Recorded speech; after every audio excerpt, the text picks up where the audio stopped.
மீன லக்னத்தில் பிறந்தவங்களுக்கு 2026 பிப்ரவரி மாதம் எப்படி இருக்கும் இதுதான் பார்க்குறோம். நம்ம இங்கே ராசி பலன் பார்க்கல, லக்ன பலன் மட்டும்தான் பார்க்குறோம். ஏன் லக்னம் பார்க்கணும் அப்படிங்கிறதுக்கு நிறைய விளக்கங்கள் கடந்த காலத்தில் கொடுத்தாச்சு. அதனால் உங்களுடைய டயத்தை அனுசரித்து டைரெக்டாக இப்போ நம்ம பலனுக்குள்ளே போவோம். உங்கள் லக்ன அதிபதி குரு 4ஆம் இடத்துல இருக்கார். உங்கள் லக்னத்தில் சனி இருக்கார் கோச்சாரத்தில். உங்கள் லக்னத்துக்கு 12ஆம் இடத்துல கிட்டத்தட்ட 4 கிரகங்கள் இருக்காங்க. நல்லா தெரிஞ்சுங்க, எப்போயுமே கிரகங்கள் நன்மையை மட்டுமே செய்கிறதில்ல, தீமையும் செய்வதற்கு தயாராக தான் இருப்பாங்க. இன்னும் சொல்லப்போனால் ஒரு கிரகம் நன்மையை செஞ்சால் அதே கிரகம் இன்னொரு தீமையும் செய்யும். உதாரணத்துக்கு உங்களுடைய 12ஆம் இடத்துல மீன லக்னத்தில் பிறந்தவங்களுக்கு நன்மைகள்னு பார்க்குற போது யாரெல்லாம் வெளியூரில், வெளிநாட்டில், வெளி மாநிலத்தில் இன்வெஸ்ட்மெண்ட் பண்ணணும்னு நினைக்கிறீங்களோ உங்களுக்கு அதுக்கான வாய்ப்பு இருக்குது. பணத்துக்கு ரொம்ப கஷ்டமாக இருக்கிற போது எங்கெங்கே முதலீடு பண்ணுறது அப்படின்னு நீங்கள் கேட்குறது புரியுது.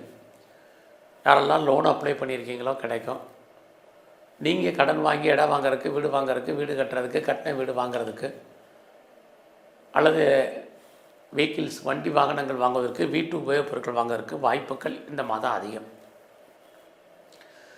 அது இல்லாமல் யாரெல்லாம் ஃபர்தராக ரிசர்ச் பண்ணுறீங்க, பிஹெச்டி பண்ணுறவங்க டெஃபினட்டாக நீங்கள் பாஸ் பண்ணுவீங்க. யாரெல்லாம் ஃபர்தராக ஹையர் ஸ்டடி பண்ணுறதுக்காக, ஹையர் எஜுகேஷனுக்காக அதர் ஸ்டேட்டோ அதர் கண்ட்ரியோ அப்ராடோ மூவ் பண்ணணும்னு நினைக்கிறவங்களுக்கு மூவ் ஆகிறதுக்கான வாய்ப்பு. இதெல்லாமே இந்த மாதம் ஃபேவரபிளான விஷயங்கள்.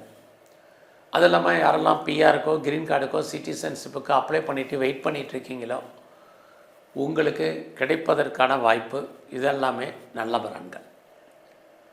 அது மட்டுமல்ல, இந்த காலங்களில் யாரெல்லாம் எக்ஸ்போர்ட் அண்ட் இம்போர்ட் பண்ணுறீங்க, உங்களுடைய அவுட்ஸ்டாண்டிங் பணங்கள் வராமல் இருந்தால் வர்றதுக்கான சுச்சுவேஷன் இதுவும் இந்த மாதத்தில் உங்களுக்கு நிறையா இருந்துக்கிட்டே இருக்குது.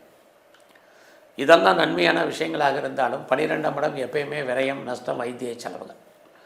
ஒன்று உங்களுக்கு இருக்கும், அல்லது கணவன் அல்லது மனைவி 2 பேரில் யாருக்காவது ஒரு அளவுக்கு தேவையற்ற செலவினங்கள், விரயங்கள், நஷ்டங்கள் இருக்குது. யாரெல்லாம் டிவோர்ஸ்க்கு அப்ளை பண்ணியிருக்கீங்களோ உங்களுக்கு டிவோர்ஸ் கிடைப்பதற்கான சுச்சுவேஷன். இதெல்லாமே தீய பலன்கள் தான்.